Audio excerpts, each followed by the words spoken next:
Hello students, welcome to Learn Me Now. Today we will learn how to write a letter of placing an order. किसी product और service का company और organisation से order करने या order cancel करने के लिए ऐसे लेटर्स लिखे जाते हैं। इन्हें केयरफुली एवं फुल डिटेल्स देकर लिखना है, अदरवाइज डिले होने या रॉन्ग प्रोडक्ट की डिलीवरी का डेंजर बना रहता है। प्रोडक्ट या सर्विस की quantity, reference number of quotation, price list, payment terms, required date of delivery, all taxes, delivery charges, any other terms and conditions का फुल डिटेल लेटर में डालना है।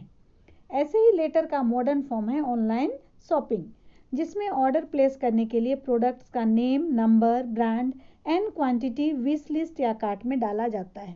तो ऐसे ही लेटर लिखने के लिए हम किस तरह से लिखेंगे, ऐसा फॉर्मेट हमें देखना है। जैसे ही आपको क्वेश्चन पेपर मिले, क्वेश्चन को 2 से 3 बार जरूर रीड करें और रीड करने पर आपको पता चलेगा कि लेटर किसको लिखना है और लेटर में क्या लिखना है, अर्थात लेटर का सब्जेक्ट क्या है। Let's see the format. Format में सबसे पहले आपको सेंडर्स एड्रेस लिखना है। Who is sender? यू, आप सेंडर हैं। अगर आपको क्वेश्चन में आपका नाम गिवन हो तो वही नाम लिखना है, अदरवाइज आपको अपने से नाम लिखना है और अपना एड्रेस लिखना है। तो यहाँ सेंडर एड्रेस में आप 3 लाइन का अपना एड्रेस लिख लें, जिसमें फर्स्ट लाइन में हाउस नंबर या स्ट्रीट होगा, सेकेंड लाइन में सिटी या स्टेट होगा और थर्ड लाइन में पिन कोड होगा। इसके बाद आता है डेट। डेट आपको फुल फॉर्म में लिखना है। इट मीन्स डेट या डे को फिगर में और मंथ को वर्ड्स में और ईयर को फुल फिगर में लिखना है, जैसे कि हर लेटर में हम लिखते आए हैं। Then receiver's address. Who is the receiver? जो भी आपके क्वेश्चन पेपर में क्वेश्चन दिया जाता है कि इसको आपको लेटर लिखना है, दैट इज द रिसीवर। तो रिसीवर का नाम अगर दिया रहे तो नाम, नहीं तो उसका post, rank, designation first line में होगा, सेकेंड लाइन में इंस्टीट्यूट का नाम होगा और थर्ड लाइन में एड्रेस होगा, लास्ट लाइन में पिन कोड लिखेंगे आप। इसके बाद आता है सैल्यूटेशन। सैल्यूटेशन में आप सर या डियर सर लिखेंगे। Then subject. सब्जेक्ट आपके क्वेश्चन पेपर में गिवन होता है कि आपको किस बारे में लेटर लिखना है। जैसे कि हम यहाँ कोई ऑर्डर प्लेस करने के लिए लिख रहे हैं, तो यहाँ पर हमारा सब्जेक्ट, आप जो भी ऑर्डर कर रहे हैं उस सामान का नाम लिखेंगे। उसके बाद आता है body of the letter. Body of the letter में जैसे मैंने पहले ही बताया कि जितने सारे terms and conditions, quantity, quotation, tax के बारे में आपके पास कोई प्रूफ है तो रिक्वायर्ड डेट ऑफ डिलीवरी, ये सारी बातें अर्थात फुल डिटेल आपको लेटर में लिखना है। बॉडी ऑफ द लेटर के 3 पार्ट्स होते हैं, introduction, content and conclusion. Introduction मैंने कुछ एग्जाम्पल्स यहाँ पर आपके लिए लाया है, जिसको फॉलो करके आप एक इम्प्रेसिव लेटर लिख सकते हैं। See the example. On behalf of dash. Name में जो इंस्टीट्यूट या जिस व्यक्ति के नाम की ओर से आप लेटर लिख रहे हैं उसका नाम देना है। I am placing an order for the following items of school furniture. तो आप इंट्रोड्यूस कर रहे हैं कि मैं इस स्कूल के बिहाफ में उसके तरफ से ये ऑर्डर प्लेस कर रहा हूँ स्कूल फर्नीचर या जो भी चीज़ आपको चाहिए उसके लिए। और this refers to your quotation number. बहुत बार सामान खरीदने के पहले हम दुकान से कोटेशन लेके आते हैं, तो कोटेशन नंबर बताते हैं जिससे कि वे लोग जानते हैं उसमें किस किस चीज़ का कोटेशन दिया है। कोटेशन में name, brand, price, terms and condition सब चीज़ दिया रहता है, तो आप उसको रेफ़र करके लिखेंगे कि आपके कोटेशन नंबर इतना के रेफरेंस के द्वारा मुझे ये सामान चाहिए। और kindly supply the following objects. यहाँ पर आप उनसे रिक्वेस्ट करेंगे, ऑब्जेक्ट्स मतलब आइटम के नाम से आप देंगे कि ये आइटम का आप सप्लाई कीजिए। और at the earliest possible time at the prices mentioned in your price list number BDA by 43 dated. तो इस तरह भी आप लिख सकते हैं कि आपके प्राइस लिस्ट का जो नंबर है, ये जो आपने कोटेशन दिए थे उसका नंबर ये है और डेट लिख देंगे, इस डेट को आपने दिया था, उसके अनुसार ये जो प्राइस लिस्ट है इसको मैंने अप्रूव किया और इस प्राइस लिस्ट के अकॉर्डिंग आप मुझे सामान भेजें जितनी जल्दी हो सके।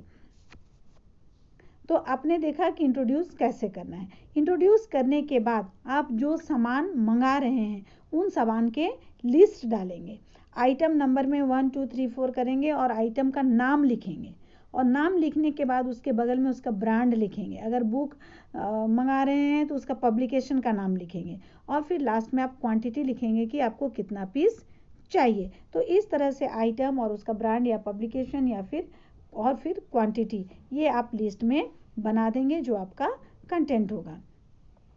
आपने ये लिस्ट डाल दिया, उसके बाद आपको कंक्लूड करना है। कंक्लूजन के लिए भी मैंने कुछ एग्जाम्पल्स दिए हैं। See the examples. Please send the goods to the school on any weekdays between 8 AM to 2 PM। आप अपना स्कूल का टाइम बता रहे हैं, चूंकि स्कूल के लिए सामान मंगा रहे हैं अगर, तो उसमें आप टाइम देंगे कि कोई भी स्कूल डेज में आप 8 बजे से 2 बजे तक ये सामान भेज सकते हैं। और I would be grateful if you supply the above mentioned articles at the earliest। आप कहेंगे मैं आभारी रहूँगा जो सामान, जो आइटम मैंने ऑर्डर किए, उन ऑर्डर आइटम्स को, उन आर्टिकल्स को आप जितनी जल्दी हो सके सेंड करेंगे तो।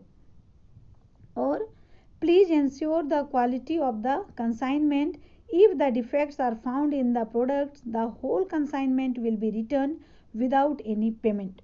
अब आप टर्म्स रखेंगे कि आपने इंट्रोडक्शन में बताया कि आपको सामान मंगाना है, कंटेंट में दिया कि ये सामान चाहिए, और कंक्लूजन में कहा कि कब आपको सामान भेजना है, या फिर आप ग्रेटफुल रहेंगे, थैंकफुल रहेंगे। अब आप एक कंडीशन लिखेंगे कि प्लीज़ ध्यान रहे कि आप जो सामान भेज रहे हैं उसकी क्वालिटी अच्छी हो। अगर सामान जो आपने सप्लाई किया उसमें डिफेक्ट्स आया या फिर प्रोडक्ट्स गलत पाया गया तो पूरा का पूरा जो ऑर्डर था वो कैंसिल कर दिया जाएगा और उसके लिए कोई पेमेंट आपको नहीं की जाएगी। तो ये आपका कंडीशन है। लास्ट में आप थैंक्स देना नहीं भूलेंगे, क्योंकि आपने जो सामान मंगाया है आप सोचते हैं कि आपको वो पक्का मिल जाएगा समय पर, तो आप लास्ट में थैंकिंग यू करेंगे। थैंक्स करने के बाद सब्सक्रिप्शन आप उनसे कैसे भी डालेंगे, ये हम हर लेटर में, फॉर्मल लेटर में देखें कि हम लोग योर्स फेथफुली या योर्स सिंसियरली लिखते हैं। योर्स का वाई कैपिटल होगा, लेकिन फेथफुली या सिंसियरली का एस और एफ स्मॉल लेटर से स्टार्ट होगा। यहाँ पर हम कैपिटल से स्टार्ट नहीं करेंगे और योर्स फेथफुली या सिंसियरली के बाद कोमा फुल स्टॉप नहीं लगाएंगे। सब्सक्रिप्शन के बाद आता है नंबर सिग्नेचर का। सिग्नेचर में आपको साइन करना है, अर्थात नाम लिखना है। अगर क्वेश्चन में आपका नाम गिवन हो सेंडर का तो वही नाम लिखना है, अगर गिवन ना हो then you are free to write any name. तो यहाँ पर आप कोई भी नाम लिख सकते हैं। अगर क्वेश्चन में नेम के साथ आपका डेजिग्नेशन दिया हुआ है, कोई पद दिया हुआ है, जैसे you are the monitor, you are the head boy, you are the secretary of literary club, तो ये जो डेजिग्नेशन होगा वो भी नाम के बाद लिखना है। अगर नहीं होगा तो आप यहाँ पर इसको नहीं भी लिख सकते हैं, ये ऑप्शनल है। इस तरह से हमने ऑर्डर प्लेस करने वाला लेटर सीख लिया। आई होप कि आप एग्जाम में बहुत अच्छे से इसे लिख लेंगे और ज़्यादा से ज़्यादा मार्क्स गेन करेंगे। सो स्टूडेंट्स, मेरा ये वीडियो आपको कैसा लगा? जैसा भी लगा इस पर कमेंट जरूर करें। अगर पसंद आया तो इसे लाइक करें, शेयर करें और सब्सक्राइब जरूर करें, जिससे कि मेरा आने वाला वीडियो का नोटिफिकेशन आपको टाइम पर हो जाए। थैंक्स।